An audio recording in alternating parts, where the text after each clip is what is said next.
Hi, so this is Sean from Time and Talk.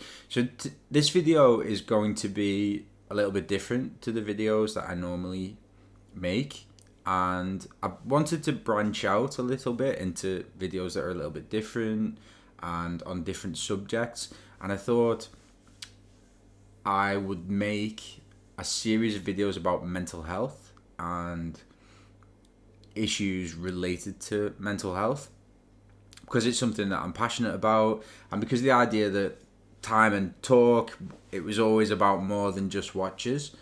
So I did reach out to people in the community section and said, do you think it's something that would fit into the channel? Not many people replied, because why would they? But some people said they would be interested, and if you're not, obviously you could just click through and not watch. But I just thought it's something that's so common in the modern world, and also particularly for men. It's something that's a big problem, and as I said, it's something that I'm really passionate about, so I wanted to make a few videos about it. If no one watches, I will stop and I will learn the error of my ways. So the first video in the series is about a book that I've been reading called Lost Connections by a guy called Johan. And basically it's kind of presenting a view of why people are depressed and why depression occurs.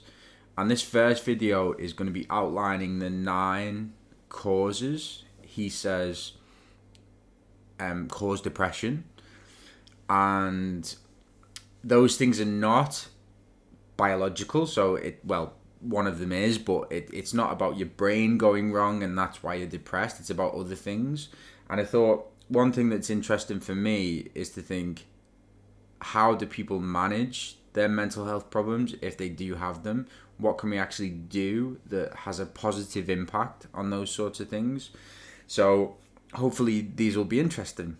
So yeah, according to Johan Hari, he wrote a book about depression called Lost Connections, and essentially the argument is that depression is not a biological problem. It's not something that necessarily happens in your brain, and it's not something that's caused by low serotonin, as a lot of people believe.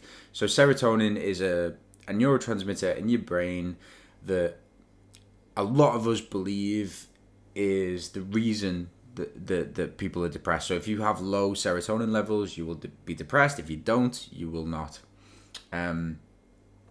He basically comes to the conclusion that a lot of scientific research has shown that essentially this is not the case, and that the right strategies for reducing depression and other mental health problems is not medication, it's other things. So that's where these 9 causes come from. And I think, from my perspective, it's quite an interesting thing, because I want to live better as a person, and I want to enjoy my life as much as I can. And I think these 9 causes, and in the next video, the 7 ways in which we can reconnect, are quite important, really. And also they resonate a little bit with me to some extent, and maybe they will with you, and hit me in the comments and things like that. I must say that I am in no way qualified to give anyone advice on mental health problems or depression. It's just something that I have a personal interest in, and I'm a sociology teacher, so I do kind of discuss this sort of thing in my job. And a lot of these causes of depression, or supposed causes of depression, are sociological, i.e. they come from society. They do not come from your brain or your body. They're not biological. So, yeah, cause 1, lack of meaningful work. So Johan Hari basically says that one of the reasons that people are depressed, or that people have mental illness or anxiety, is that they have a lack of meaningful work in their life. So basically, many of us go to work and we don't enjoy our jobs, and and that's not me, by the way. I do enjoy my job, and they are bossed around by somebody. They have very little control over their lives and their job, and therefore that makes them feel depressed. I don't know what you guys think about that, and hit me in the comments and tell me, but I think that to a certain extent that's true. You know, our society is set up in order to make the most money as possible, and therefore a lot of jobs are based upon how quickly you do things or how efficiently you do things rather than how much enjoyment you get from your job. And also, as a sociologist, there are a lot of theories that suggest that jobs are not very meaningful. So, you know, there's Marxism, which says jobs are alienating, inherently boring, you're making money for somebody else. There's also the idea of muck jobs, like a lot of jobs have used the McDonald's formula of how to produce things, and then that's how they make their workers go through their working lives, and therefore work is unsatisfying and things like that. So I can believe that's one of the reasons why people are depressed and why mental health issues arise. The second thing is disconnection from other people. So basically, people do not connect with people in the way that they used to in the world. So, you know, we live in quite an individualistic society in which people are not really connected to other people. I remember Margaret Thatcher in the 70s said there is no such thing as society. And, you know, do you know your neighbours? Do you know the people close to you in your community? Do you contribute to your community? Most of us kind of live relatively solitary lives in that we have our family, our close family, and that's pretty much it. Whereas in the past, people were much more communal, and people had a larger number of friends and things like that. I think a lot of social surveys and other research shows that people have fewer friends than they used to. People have fewer confidants that they can rely on in a crisis. And I think that's really important. I mean, I'm not somebody who is connected to a lot of people, but I think that is something that I'm going to explore in my life as a way to alleviate some of the issues that I have in order to become connected with more people. And I've written here, loneliness, the sense of not sharing what matters. So, you know, this channel, for example, it allows me to share with other people who have relatively similar tastes to me. And to a certain extent, that's really, really important for a person, you know, being able to share what matters with other people. It's not about how many people you have in your life. It's about those people being meaningful and your interest resonating with theirs and having similar values, I guess. The third thing is disconnection from meaningful values.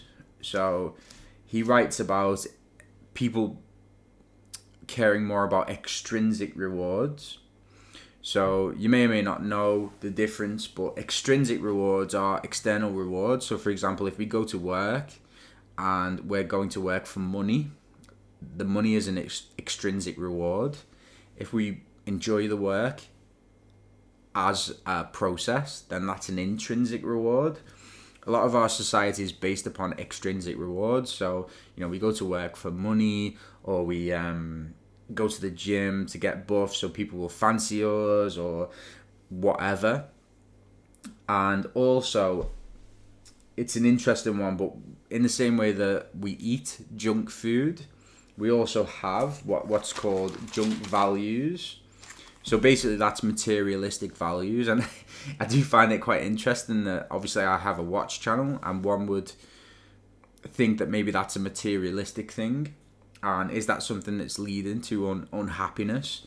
I don't agree with that personally. I don't think I am interested in fashion, interested in nice things, and I don't think that's a bad thing.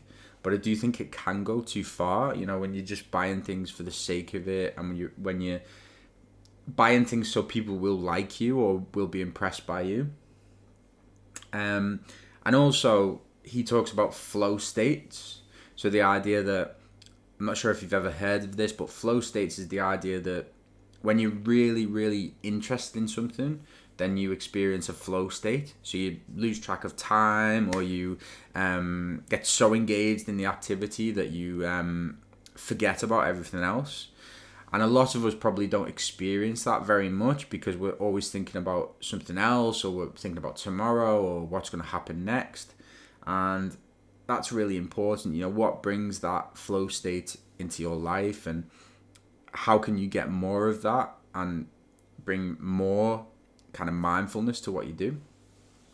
And then the fourth, if I'm correct, is disconnection from childhood trauma. So childhood trauma is something that is massively important in terms of depression and mental health. It actually says in the book that the most important, or the biggest indicator for mental health issues and depression in later life is emotional abuse. So not sexual abuse or violence in your childhood. It's emotional abuse, which is quite interesting and not maybe what you might expect. Perhaps the reason that these things cause depression is because children just naturally blame themselves. So when we're a child, we think it's our fault that these things happen, and then we carry that instinct into our adulthood, and that affects how we see ourselves and how we see others. And I think that's a really, really important thing. And I think one of the things that I was thinking about when I was reading this book is, okay, so how do we solve that? And that's a really challenging thing. I'm not going to answer that question, but I'm just going to pose it and leave it there. The next thing is disconnection from status and respect. So in our society, basically, a lot of people, or everyone really, has a sense of disconnection from status and respect. In the UK, we live in a society which is very, very unequal. So everybody has low status in relation to somebody. But according to the research, when your status is threatened, you do feel depressed. So if you feel like someone is judging you, or someone is looking down upon you, or someone is feeling you're inferior to the rest of society, then you feel depressed. And I mean, that's a reality for basically everyone in our society. Sociologists call it relative deprivation. Basically what that means is everybody is poor in relation to somebody. So even if you're a multi-millionaire, the richest man in the world, Elon Musk is richer than you. So you can feel a sense of envy and a threat to your status from him. Also, there's a book written called The Spirit Level, which was written by two researchers called Wilkinson and Pickett. And basically they said a similar thing to that. In societies in which things are more equal, like Scandinavian countries and Japan, there are fewer problems in relation to, well, all social problems are lower in societies like that. But more specifically for us, mental health problems are lower in Scandinavian countries and Japan. Whereas in countries with really, really high inequality levels, like the US, the UK, Singapore, they are much worse. Could that be why? I really think that's true. And I think that, you know, one of the things that I often feel is a sense of fear in life and in my job and things like that. And I think that is is caused by this level of inequality, this difference between people and the hierarchy that we live in. Next one is disconnection from the natural world. So we all kind of live in a way that is relatively unnatural. You know, I'm sat in a small house, talking to a screen, which is ironic. But you know, we don't get out into nature enough. We don't live in a particularly natural way. The food we eat, the things we consume are not natural. And there was some research basically on bonobos, and basically they are one of our ancestors, and they found that when they are in captivity, they become really depressed, and that's like other animals often become depressed in captivity. Why is that not the same for humans? Because obviously humans are animals. And if I'm honest, like I'm not into nature and getting out into the nature necessarily, but I think I'm going to try that much more, because for me it's a convincing explanation. It was basically saying that, you know, we have lived in this way for a very short space of time, but we've been mammals for however many million years, and we've learned to live in a particular way. In nature, you're removed from your own problems, and you feel a sense of smallness in a way. Whereas if you live in a more normal way in our society, you feel like your problems are big and they're unsolvable and things like that. And I do think that's something that I'm going to explore more. The next one is disconnection from a hopeful or secure future. So depression, mental health problems, things like that, they do prevent us from seeing into the future, from thinking in a hopeful way, and from planning into the future, you know, what's going to happen in 5 years or whatever. But basically this book is arguing that the sense of not being able to predict your future actually causes depression rather than the other way. So one of the things that they looked at was indigenous populations in Canada, and basically how they were oppressed and controlled by the government, and how that led them to not be able to see their future, and how it led to really high rates of depression in those communities. And he also looks at a call center worker, a particular case study, and basically this person was working from day to day, didn't know whether they would have any hours every day. They went in, they felt really insecure, and that led to depression. And there's a sociological term for people who feel that way, and it's the precariat. It's a new way of seeing social class. So precariat is obviously, you know, precarious. You know, you feel like you don't have enough money to know that you've got a safe future. And apparently depression is really high in communities like that, which again I find pretty convincing. And then the very last thing was about biological factors. So obviously many of us think about depression, mental health problems as being a genetic thing, like our genes control whether we're depressed or not, or whether we've got mental health problems. And that does seem to be the case. So if you look at brain scans of people who are depressed and people who are not depressed, apparently they are different.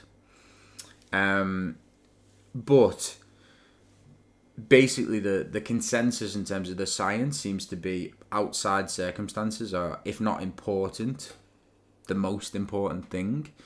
So even if you have certain biological predeterminants and your parents are depressed and your grandparents are depressed, your experiences can actually change your brain. So they call that neuroplasticity, the fact that your brain can change with your experiences. And that can be in a good way or in a negative way, obviously.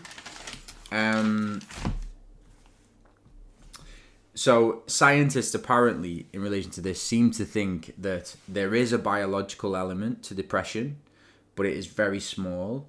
Some scientists say 1% or less of all cases are actually caused by biological factors. The rest of it is the other 8 causes in this video.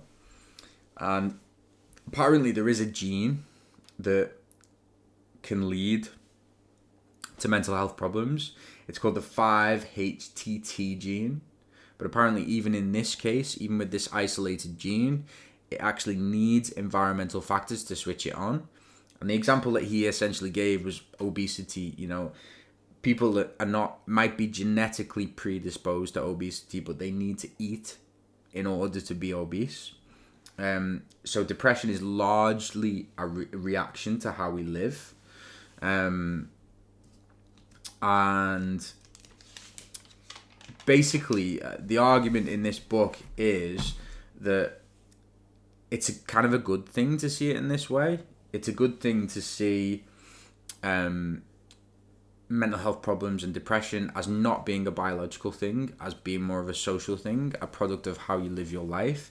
Because if it's a disease, if it's in your brain, then people feel sorry for you and feel that they're different to you and that you need sympathy, if you like.